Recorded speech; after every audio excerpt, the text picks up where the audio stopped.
Hey, it's Les from the TV Dudes. This week, I'm really excited to talk to one of my favorite TikTok stars, Brian Hogan, or as you might know him, that guy in Iowa who built a video store in his basement. Uh, as soon as I saw those videos, I was absolutely enthralled. I used to work at a video store. I have a lot of nostalgia for them. And so I reached out to Brian to see if we could chat. So without further ado, here we go. Man, thanks so much for making time to do this. I really appreciate it. Absolutely. So I I don't know about you, but I worked in video stores. I worked at a Hastings through high school, and then which was like the cool job to have Right. in my tiny little southern town. And then when I moved to Austin, Texas, for a while, I got to work in one of the, I don't know. I feel like there was a big two here of I Love Video and Vulcan as the super cool, and I got to work in the third one that was just called Movie Store. And so I have an incredible amount of nostalgia for bad carpet and popcorn and videotapes. Movie store was particularly cool because they did 2-for-1 rentals, and so people would come in for that movie that they came there for, Right. and then you'd go, hey man, you got a free one with this, and so you'd constantly get to like, you're renting ET, cool. Here's what you should chase with that, and Right. so was obviously you collect movies, you're into all of this, but is there a particular nostalgia for video stores? Obviously, there's got to be. Yeah, man. I just have I have a lot of fond memories of going with my folks. And then like when I got a little older, and they would let me like venture out of the house by myself. Um, them kind of going out and doing their own thing on the weekends and just giving me, a few bucks. And the video store down the street from us was called Roadshow Video, and it wasn't that far from our house. There was a Roadshow Video and there was a Showtime Video. Mm-hmm. And our grocery store at the time too, was my first job, was at the video counter at the grocery store. Try So to yeah. explain to people sometimes the grocery store video thing, and I feel like that's a lost. Like I talk to folks who were like, "You did what?" I'm like, "No, no, no. There's a particular type of '80s action movie that I fully associate with renting at a Kroger's, and Right. it's how I plowed through all of the Van Damme and Dolph Lundgren type stuff."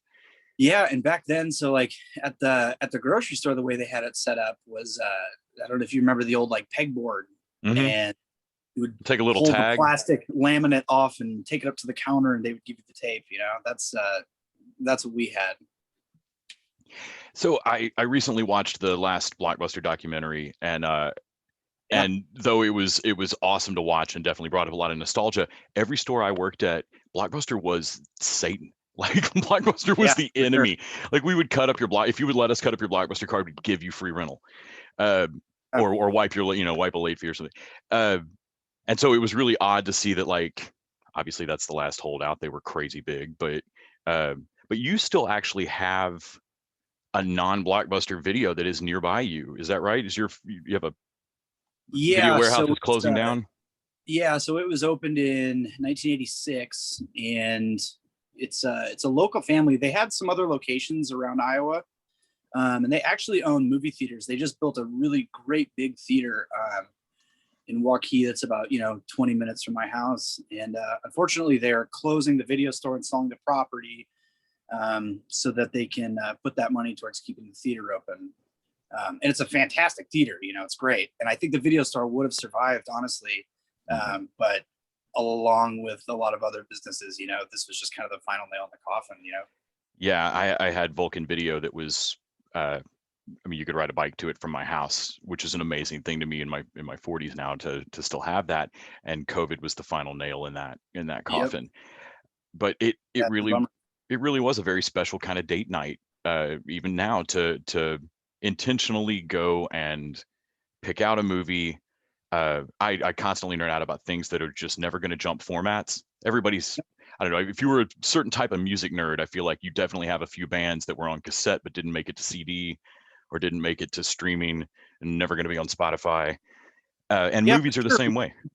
Movies like that, music too. It's what you're saying. I've played in bands for 20 years, and just having played in bands, it always makes me think too, like, who are these like 1960s garage rock bands that like never made it anywhere, but maybe pressed like, 100, 45s or something like that. There's probably some gold out there. Yeah. Yeah. I mean, I think about the albums I have from studio bands that there's one good song on it. And, Yep. some of these guys were bound to have hit that. And I feel like there's the same way in movies.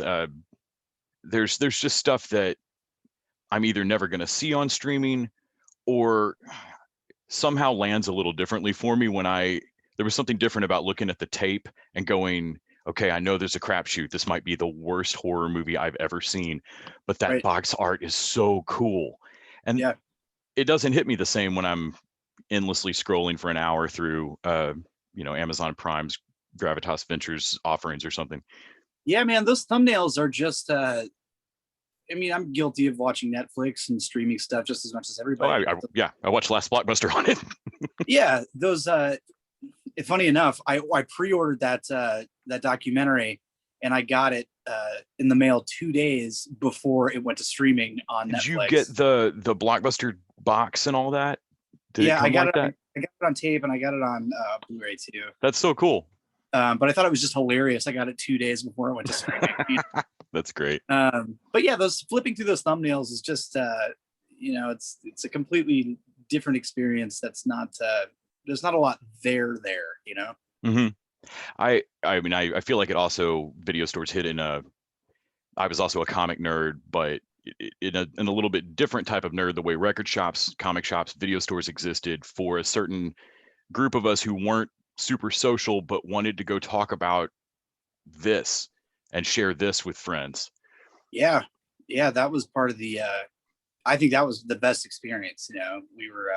I was talking with somebody recently, and it was just you weren't just going to the video store; you were going to the video store. Mm-hmm. Like you were going to be there a while. Yeah. So yeah, I'd ride my bike there and come back with like the 7 movies I could carry and not die. Yeah. No, I made some. It was probably like 10 when I started riding my bike there by myself, and like I made friends there that I'm still friends with today. We have a fest here called Fantastic Fest. It's part of Alamo, associated with Alamo Draft House.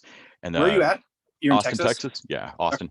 Okay. And obviously back in the world that was, when the fest was happening in person, they would do like a Saturday morning VHS swap meet, like just rows of folding tables, and it was great. It was like old school comic convention stuff to me. And right before Disney Plus started, I came across a bunch of the old Kurt Russell, Strongest Man in the World type, like Midvale or Medfield, that was the town. All of these Disney, and they just aren't streaming, or they weren't.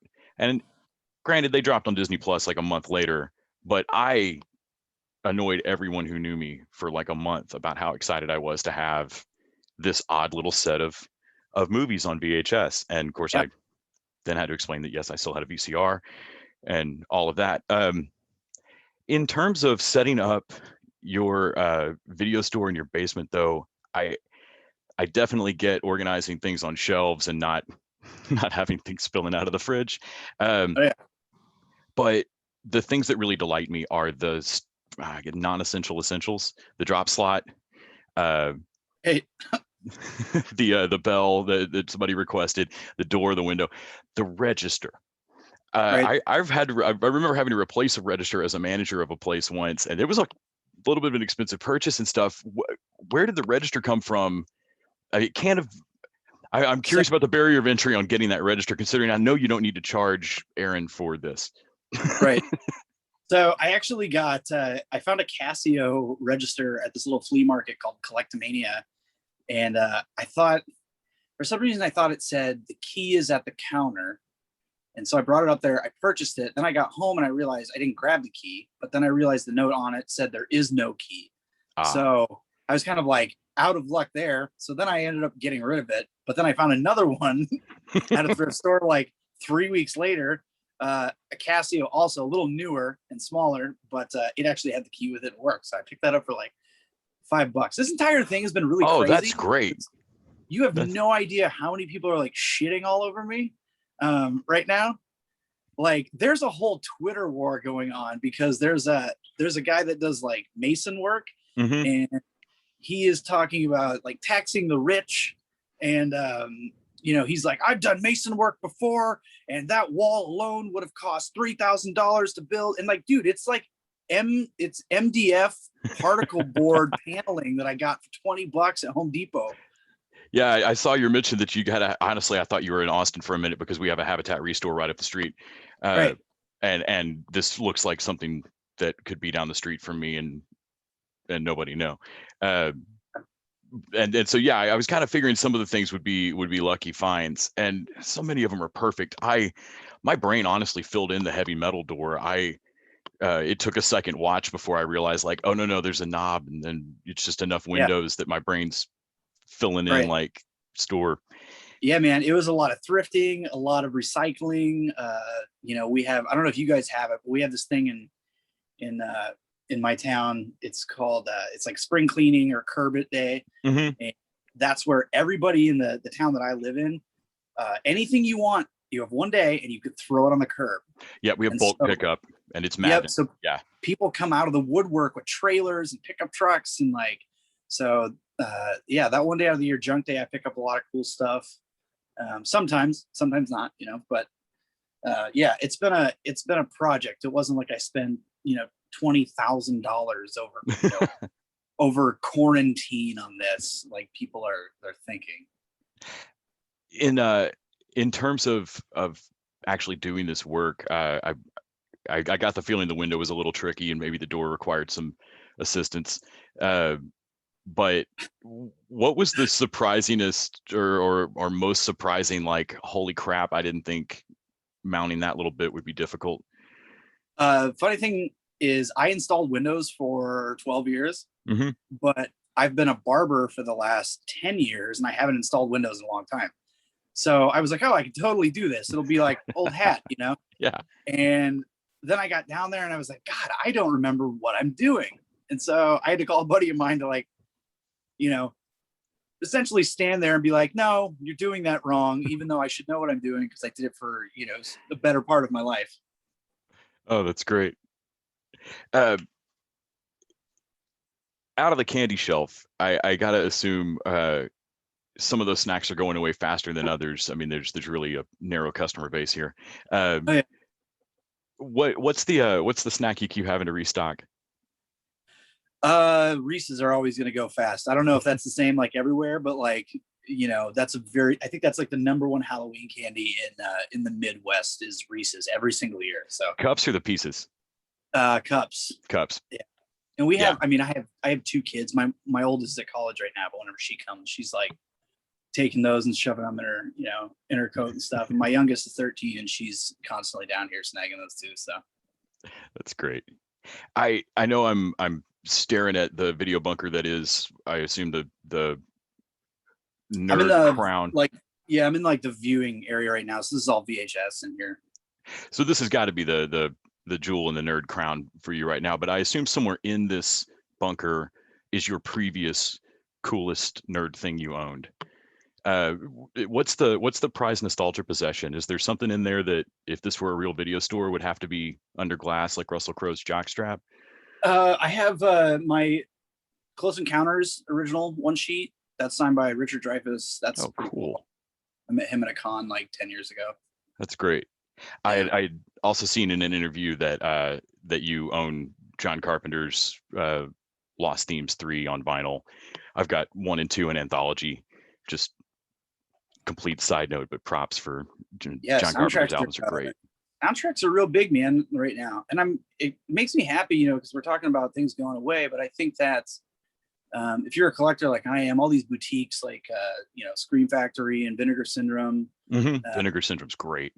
Yeah. And Arrow, Arrow releases, and like Waxwork is putting, all those soundtracks out and stuff like that.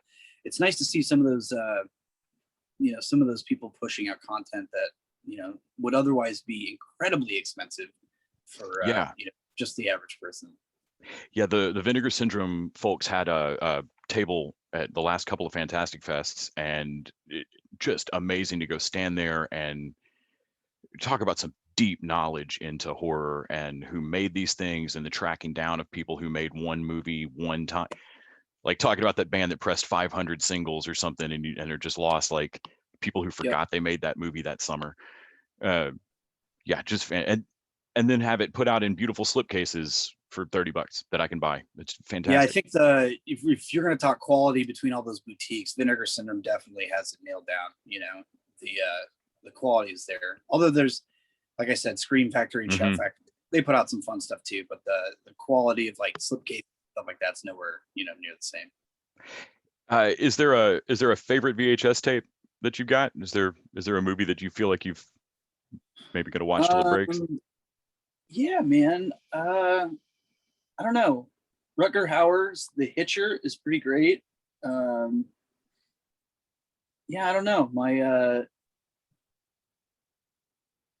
I don't fuck my Night of the Creeps tape's pretty. Oh man, yeah. Anything with Tom Atkins is great. So Night of the Creeps, I oddly saw on Sunday afternoon television. There was some near Dallas that would run it on afternoons, and I have no idea how cut that probably was, but I just remember sitting down to it and it having that feeling of like, does anybody know that this is on? Who's right, airing this? right. Yeah, just one of those movies that I've seen far too many times. In terms of things that you have to be constantly talked out of screening again, is there something that everybody's just tired of? Like, no, we don't want to watch that with you again. Peter Jackson's Bad Taste is my favorite movie. So I like watching that a lot. Like I said, I'm a barber. I have a barber shop, and Hmm. I put down a lot. And I think the dudes that I work with are probably a little bit tired of watching it. But that's like one of my grail tapes too. Like I would love to have that someday, and I haven't been able to come across it. And people are like duping stuff now too, Hmm. so it's like it says it's real, but it's not, so One of the things I'd read in interview with you was about scavenging for tapes, hitting up Goodwills and things like that, Mhm. and coming, or I think it was the Salvation Army maybe, that you'd coming across people's recorded tapes. Yeah, And that was definitely how I grew up with movies. Everybody, there was a prized possession at any of our family friends and everybody's house. Somewhere there was like the weird 3-tier opening VHS thing with handwritten movies cut as tightly as possible. I'm glad there weren't stingers. We'd have lost a whole third movie on the tape because we were right. chopping credits, and uh, it just Some of was. those are my favorites though, man. Some of those are my absolute favorites. The ones where they just let those commercials roll, Hmm. Oh, pick 'em. particularly on Saturday morning tapes, I love coming across people's recorded blocks of television from back Yeah, then. absolutely. Lots of really good stuff. I picked up a tape recently. That's it's actually 1992, 93. It's the Blockbuster Awards, um, which is pretty great. And there's some great commercials in there too. But just seeing like Tom Hanks like presenting awards to like son-in-law is ridiculous. That's great. Yeah. Oh, that's great. So, in terms of when things get a little bit more normal and doesn't have to be entirely virtual screenings and movie nights, and you can have some people over for a movie sleepover. Uh, what's the dream film that you'd want to show? Oh, man, it's not a genre film, but I found a bootleg of this, and funny enough, we have the Iowa State Fair, and there was a lady there selling in a booth selling DVDs, and one of them was this movie called The Purple People Eater, starring Ned Beatty Hmm. and oh, what's his name, Doogie Howser, Patrick Neil Patrick Harris. yeah. And I remember renting this movie as a kid all the time, constantly, and I hadn't seen it anywhere. I hadn't found a tape of it yet, and anyway, so she was selling it for $10. I got it home, and she said it wasn't a bootleg. I was like, okay, sure as hell looks like it. But I got it home, and this was one of those. It didn't have a menu. All it had was it just said Laserdisc play. So clearly somebody had like recorded it off of their Laserdisc player, which is fine with me. I have a copy of it, but uh, that's a movie that like nobody's seen, and I would love for people to see it, even though it's incredibly terrible. I didn't see it multiple times, but I remember seeing that movie. That's how I felt about Peanut Butter Solution for a long Peanut time. Butter Solution's great and absolutely terrifying. I thought I made it up. I really did for years. It wasn't until I met my partners from Canada, and she was like, "Well, duh, yeah." I mean, that's part of like a trilogy of movies that guy made. Like, are you kidding me? Right. Yeah, just Yeah. absolutely weird stuff. Yeah, that's definitely that's a weird film. I haven't shown that to my kids yet. They probably think it was incredibly bizarre. Which, by the way, have you seen Psycho Gorman yet? Not yet. That looks Okay. fantastic. It's really, really good. That's great. Yeah, I'm looking forward to it. I growing up, I didn't read Hardy Boys and I didn't read Nancy Drew. The mystery giant series I read was called Three Investigators. Right. And I recently decided to look up spend some of that stimulus money on $3 used books from children's libraries. Right. And so I bought a few of them. And in the course of looking it up, I found out that apparently they're ridiculously popular in Germany and All right. continued the series on. There are 2 movies. Nice. Had no idea. One of them, it's got Cameron Monaghan from Shameless is in it, like the not Joker from Gotham. It just had no idea these existed. They're out of region for here on streaming. So I've now ordered like a $6. The price point astounds me sometimes. Like there's a lot of times where I would see something on streaming and go, yeah, but for $2, man, I could get that. I think there's a copy of that at half price, and then I just have it, and I Right. don't have to worry about if Netflix drops this or something, or I. Right. It's funny you say that because, and there's the difference too between owning physical media and streaming. Like I remember it's been 8 years ago, Whitney Houston died. Mhm. And I remember the very next day we went to show The Bodyguard to one of my kids, and it was gone. It was off of Netflix. And the only place you could get it was to rent it, was to stream it from Amazon Prime, or to purchase it from Amazon Prime. And like, I'm not an alarmist here, but something would tell me that Amazon or Netflix got some kind of kickback from pulling that off of streaming, so Amazon could be in control of it. I'm more paranoid, I feel like, than some on this, but there have been instances where an ebook company has folded and pulled back licenses from purchased media.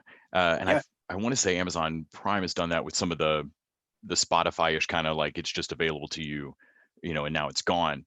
Dude, And absolutely. I just am not. Well, there's some of these movies that, like, I don't know, that hunt and chase of it, keeping that. I don't have it now because it's been a year inside, but the weird list I used to keep in my wallet of like, okay, I'm at Vulcan. Where's my list of movies that I had at some point wanted to see? I checked. They're not friggin' streaming anywhere. Right. So let's go rent this Leonard Nimoy failed pilot and Right. enjoy it.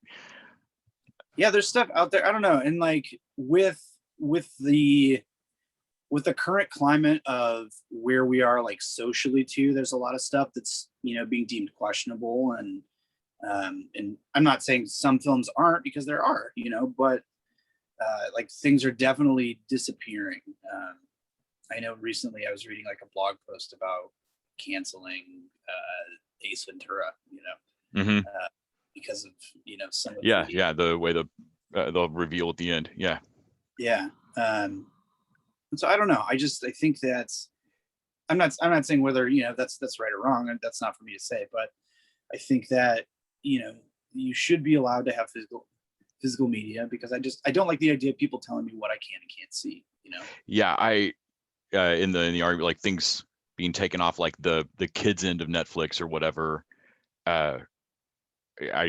Whatever. It's so long as there's still somewhere, even with a warning at the start. But like you were saying earlier, things vanish because of whatever corporate reason. Right. It makes me feel a little bit better to know that some of these things are out there even as just a historical document of where the attitudes were at the time. I don't think erasing them is relevant or no. And even from from a different standpoint, I used to get infuriated at the continuing changes to the Star Wars trilogy, the original Star Wars trilogy. Yeah. And one of the first things that I ever bought as an adult, after having gone to college and moved 12 times in a couple of years and ditched all the physical media I was carrying around, I went back and started buying VHS again, because I found New Hope on VHS and was like, I would love to watch this without an extra stupid song in the cantina scene and a bunch of extra shit. Did you watch that documentary, The People versus George Lucas? Not in a long time, but yeah, I've seen that. That's definitely one of those things where I definitely agree with people like George put the film out. The film belongs to the people now. He doesn't get to tinker with it anymore. I think it should be archived like that. Yeah, that's the thing. Even Spielberg did that though. He put out E.T. and he gave you the option. He said, "Here's how I would have liked to have finished it, but here's the original for you too." George is just like, I'm taking my ball home. Exactly. It's that each iteration of Star Wars superseded and tried to wipe away the previous ones. Whereas at least E.T., when they changed the guns to flashlights, I could at least still go see the gun version. Right. And this is the thing, I'm not even a Star Wars dude, but I will defend that shit to the death. Like, that is so annoying to me. Yeah. Man, thank you so much for making time to talk to me about all this. I really appreciate it. As soon as I saw the TikTok, I was like, damn it, I missed my video store. Yeah, dude, it's been fun. And having my kids here, luckily they're old enough that I was able to take them for at least a few years. So they'll have some memories, but now I guess we don't necessarily need it because we have it in our house. Right. And honestly, that's a big enough collection. You could, I'm sure Colt forget that you've got some stuff. Did I see that you had multiple, like a half dozen copies of the Rundown because of just Colt losing it? Yeah, and that's like embarrassing. Like I don't even know why. I don't even know why I have that many copies. Like, that movie's not good. No, but at the same time, I've seen it at least 5 times. Right. You just get a hankering for something, and that was one of those things I was like, man, I'd like to watch that, but I don't have it. So now I have like way too many copies.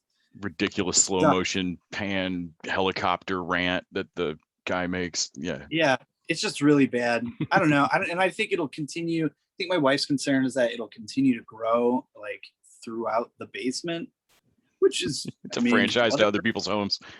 Yeah, it doesn't bother me by any means. I've got an extra room. We'll franchise out. This would be great. There you go. Thanks so much, man. Have a great rest of your night. I really appreciate it. You too. Have a good one.